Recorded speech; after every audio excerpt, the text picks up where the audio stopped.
Good morning students. आज मैं आप लोगों को वर्कशीट 2 बताऊंगा इसका।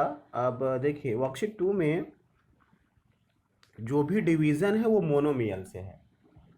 जो भी डिवीज़न है वो मोनोमियल से है। मोनोमियल मतलब एक टर्म का नंबर जो होता है। अब पहले वाले क्वेश्चन में डिवीज़न में देखिए, यहाँ पे मैंने आपको तो बुक सेंड कर ही दिया है, आप उसे देख लीजिएगा, तब पर भी मैं आपको यहाँ दिखा दे रहा हूँ। इसमें पहले वाले क्वेश्चन में अब देखिए, इसमें बोला divide the following monomials by the given monomials.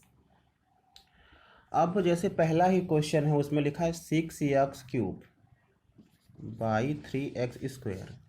अब यहाँ पे जब इसे आप डिवाइड करेंगे तो 6x³ ऊपर रहेगा, 3x² नीचे रहेगा। अब इसे डिवाइड करेंगे तो 3 से कितनी बार में कटेगा? 2 टाइम में। यक्स यहाँ 3 बार है, यक्स यहाँ 2 बार है, तो दोनों जगह से 2 बार वो कट सकता है। मतलब 2 into x into x into x, और नीचे यक्स कितनी बार लिखेंगे? 2 बार। तो 2 बार यक्स क्या हो जाएगा? कैंसिल हो जाएगा, ऊपर बचेगा 2 और ये बचेगा यक्स। ये आपका आंसर आ जाएगा इस तरीके से, 2x। इसी तरीके से सेकंड क्वेश्चन भी है। अब थर्ड क्वेश्चन में देखिए, यहाँ पे लिखा हुआ है, थोड़ा सा अजीब क्वेश्चन है ये। इसमें लिखा हुआ है कि -5z² by 5z under root 5z। देखिए तो -5z² by under root 5z।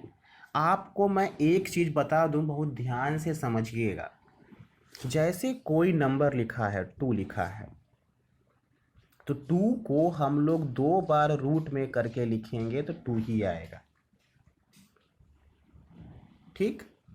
अच्छा, अब सब कोई पूछेगा कि सर ये क्यों हो गया ऐसे कि 2 को आप रूट टू 2 बार लिख दिए तो 2 ही आएगा, क्यों आएगा? तो क्यों आएगा, देखिए इसका जवाब भी मेरे पास है। अब ये रूट का जो पावर होता है वो 1/2 होता है। एक बार मैं आपको बताया था, देखिए यहाँ पे √2 और √2 2 बार लिखे। ये √2 का पावर जो हो जाएगा, कोई नंबर जब रूट में रहेगा तो वो जब उसका ये रूट हटेगा तो उसका पावर 1/2 आता है। अब इसका भी पावर 1/2 आ गया। तो आप एक बात बताइए, बेस जब इक्वल रहता है तो पावर ऐड हो जाता है। तो 2 के पावर जब 1/2 और 1/2 को ऐड करेंगे तो हाफ हाफ 1 ही ना होगा। 2 के पावर 1 मतलब 2 आ गया। ये समझ में आया आप लोगों को क्यों आया? अब ऐसे 2 की जगह पर अगर 5 रहेगा तो √5 इंटू √5 कर देंगे। 5 की जगह पे 8 रहेगा तो √8 इंटू √8 कर देंगे। लेकिन अगर 16 रहेगा तो 16 को क्या लिख सकते हैं? 4 इंटू 4। क्योंकि 16 का अगर आप √16 और √16 लिखेंगे, तो 16 का तो स्क्वायर रूट 4 ही ना होता है, तो 4 ही ना 4 आएगा इस तरीके से। तो 16 को लिखने की ज़रूरत नहीं है। हम ऐसे नंबर को लिखते हैं जिसका स्क्वायर रूट नहीं निकल सकता है। जैसे 4 का निकल जाएगा, 2 इंटू 2, 9 का हो जाएगा 3 इंटू 3, 16 का हो जाएगा 4 इंटू 4, 25 का हो जाएगा 5 इंटू 5। लेकिन 7 का निकल सकता है क्या? 7 का तो ऐसा कोई 2 नंबर नहीं है जिसका उसी का मल्टीप्लाई करने पे 7 आ जाए। तो वहाँ पे हम लोग 7 को लिखेंगे √7 इंटू √7। ठीक, यही चीज़ है बेटा, ऐसे ही आपको करना है। अब यहाँ पे भी आप वही चीज़ लगाएंगे, इसीलिए आपको ये बताया जा रहा है। यहाँ पे आप देखिए लिखेंगे, यहाँ पे माइनस इस 5 को लिखेंगे √5 इंटू √5, इसीलिए मैं बता रहा था आपको। और इस z को लिखेंगे z इंटू z। अब ये √5 इंटू z, तो एक z से एक z कैंसिल, एक √5 से एक √5 कैंसिल। अब यहाँ ये माइनस, ये अंडर √5 और ये एक z, इस तरीके से आपका आंसर आ जाएगा। देखिए ये भी आसान था। इसी तरीके से आप पहले वाले के सारे क्वेश्चंस लगाइए। जहाँ भी दिक्कत होगा मैं आपको समझाऊंगा।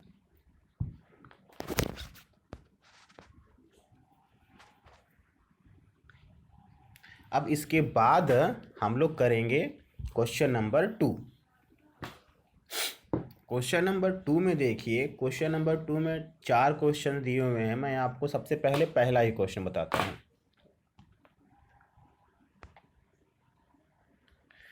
पहले क्वेश्चन में लिखा है 6x⁴ minus 24x³ plus 15x² plus 9 divided by -3x²। तो ऐसा करिए, जैसे ये डिवीज़न है इस तरीके का। इस डिवीज़न को करने के लिए सबसे आसान तरीका है, आप इस सारे नंबर को एक साथ लिखिए।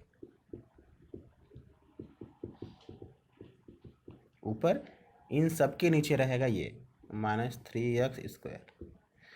अब ये देखिए 6x⁴ इसके नीचे भी -3x² जाएगा, सबके नीचे लिखा जाएगा बेटा। ये -24 माइनस ये 24x³ बाई -3x²।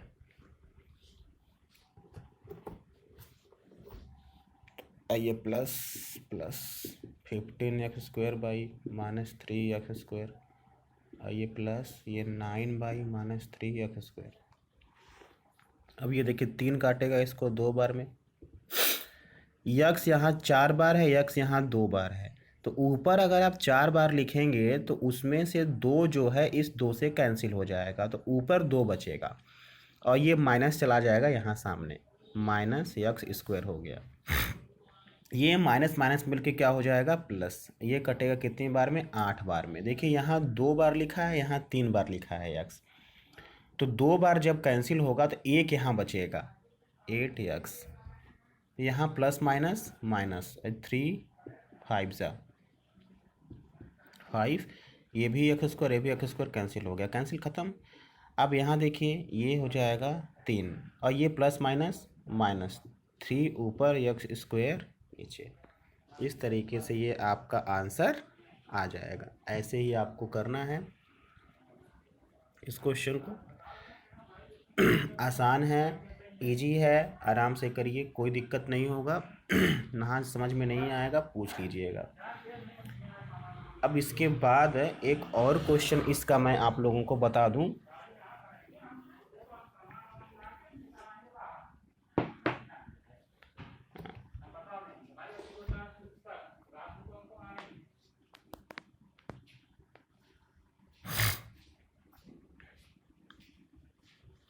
अब ये देखिए 2√2 Q⁴ 4√2 Q³ जो हार्ड क्वेश्चन है वो सब मैं आपको बता दे रहा हूँ क्योंकि आप लोग को कोई दिक्कत ना हो। √2 Q²। अब इससे है आप लोग को इन सब को डिवाइड करना। तो देखिए 2√2 Q⁴ 4√2 Q³ और Q², ये -2√2 Q²।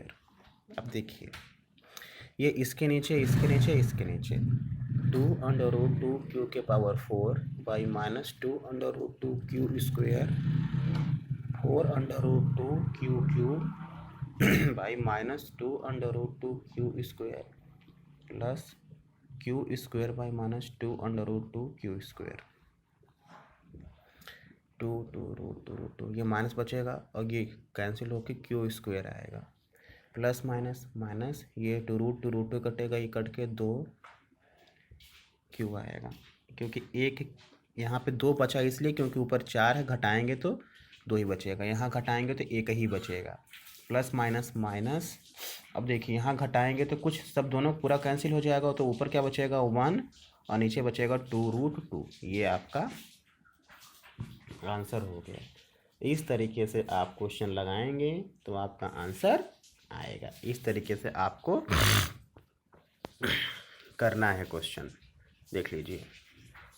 और ये कैसे आया, प्लस माइनस माइनस हो गया, प्लस माइनस माइनस हो गया, ये माइनस यहाँ चला जाएगा ऊपर। अब इसके बाद क्वेश्चन नंबर 3 मैं एक करा देता हूँ। 3 वाले क्वेश्चन में देखिए उसको लॉन्ग डिवीज़न मेथड से करना है। लॉन्ग डिवीजन मेथड जैसे मतलब हम लोग डिवीजन नहीं करते इस तरीके से, वैसे ऐसे करना है इस तरीके से। तो देखिए उसका भी मैं एक क्वेश्चन लिखता हूँ, क्वेश्चन नंबर फर्स्ट से ले लेते हैं उसका। 2x² यहाँ लिखेंगे, -8x³ यहाँ लिखेंगे, +6x⁴ यहाँ।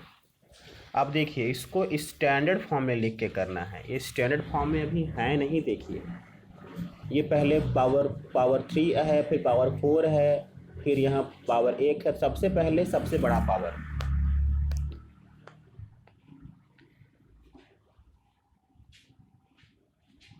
सबसे पहले सबसे बड़े पावर को लिखेंगे। तो लिखेंगे सबसे पहले 6x⁴ पहले रहेगा, फिर -8x³ बाद में रहेगा, और फिर उसके बाद 12x रहेगा, फिर उसके बाद लास्ट में -4 रहेगा। इस तरीके से लिखेंगे। क्योंकि देखिए एक बार मैं आपको फिर से बता दूं, समझा दूं, बहुत ध्यान से सुनिए मेरी बात। किसी भी क्वेश्चन को जब तक वो स्टैंडर्ड फॉर्म में ना रहे तब तक सॉल्व मत करिएगा। स्टैंडर्ड फॉर्म क्या होता है मैंने आपको बता दिया था, मतलब पावर के घटते क्रम में। किसी भी क्वेश्चन को तब तक मत करिएगा जब तक वो स्टैंडर्ड फॉर्म में नहीं रहेगा। तो स्टैंडर्ड फॉर्म में मैंने कर लिया। अब देखिए पावर यहाँ पे 4 है, यहाँ पे 3 है, यहाँ पे कुछ नहीं है तो 1 है, यहाँ पे कुछ नहीं है तो 0 है। अब सबसे पहले हम पहले नंबर को डिवाइड करेंगे। अब पहले नंबर आप यहाँ करिएगा, बगल में डिवाइड करके चेक कर लीजिएगा। देखिए मैं यहाँ कर रहा हूँ, 6x⁴ ऊपर, 2x² नीचे, तो कटेगा ये 3 बार में, 3 आ गया, 4 में से 2 गया, 2 बचेगा x², मतलब 3x² ऊपर रहेगा और 6x नीचे कट जाएगा, माइनस, ये कैंसिल हो गया। अब अगला नंबर उतारेंगे, -8x³। अब इसको डिवाइड करिए, -8x³ ऊपर, 2x² नीचे, ये कटेगा 4 बार में, -4, ये आ जाएगा 1 x आएगा। देखिए यहाँ पे कि 3 में से 2 गया 1, मतलब -4x ऊपर और ये -8x³ नीचे। और ये जो साइन लिखा है उसी साइन में आएगा बेटा, और जब घटाएंगे तो साइन चेंज हो जाएगा। अब उतरेगा 12x, मतलब यहाँ पे 12x ही आना है इसके नीचे। तो अब देखिए 12x/2x²,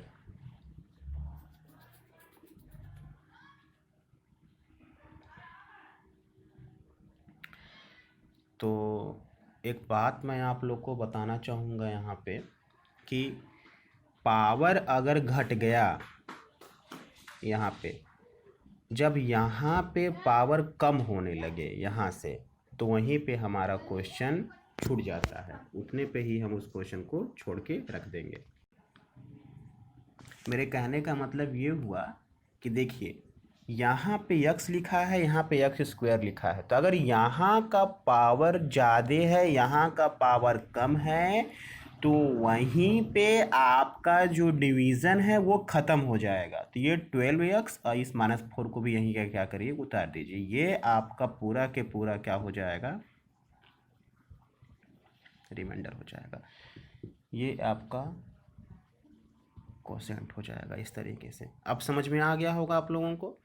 मैं ये कह रहा था कि जहाँ भी पावर जो है, पावर, इसका पावर जिससे आप डिवाइड कर रहे हैं, वो नंबर का पावर अगर इस नंबर के पावर से ज़्यादा रहेगा तो डिवीज़न वहीं पे एंड हो जाएगा, वहीं पे ख़त्म हो जाएगा। तो उस नंबर को, उसके आगे जितने भी नंबर हैं उनको साथ में लिख के उसी को आप रिमाइंडर कर देंगे, और यहाँ पे जो आया हुआ है वो आपका कोसेंट आ जाएगा। क्योंकि देखिए मैं यहाँ जब डिवाइड कर रहा था तो देखिए ये पावर ज़्यादा कम है, ये पावर ज़्यादा है, तो जब हम घटाते हैं तो ऊपर से घटाते हैं। 3 में से 2 गया, 1 बच गया x, 4 में से 2 गया, 2 बच गया x। अब यहाँ 1 में से तो 2 नहीं घटेगा, 1 में से 2 को हम लोग नहीं घटाएंगे, क्योंकि यहाँ पे x नीचे आ जाएगा, और x नीचे नहीं आना चाहिए, क्योंकि पॉलिनोमियल का रूल है।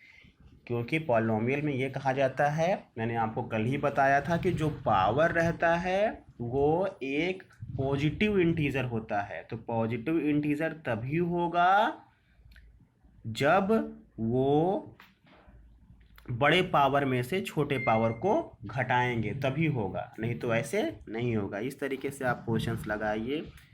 एग्जाम्पल में भी 4 क्वेश्चन दिए हैं, उसे भी सॉल्व करिए, जहाँ नहीं समझ में आएगा पूछिएगा। Thank you.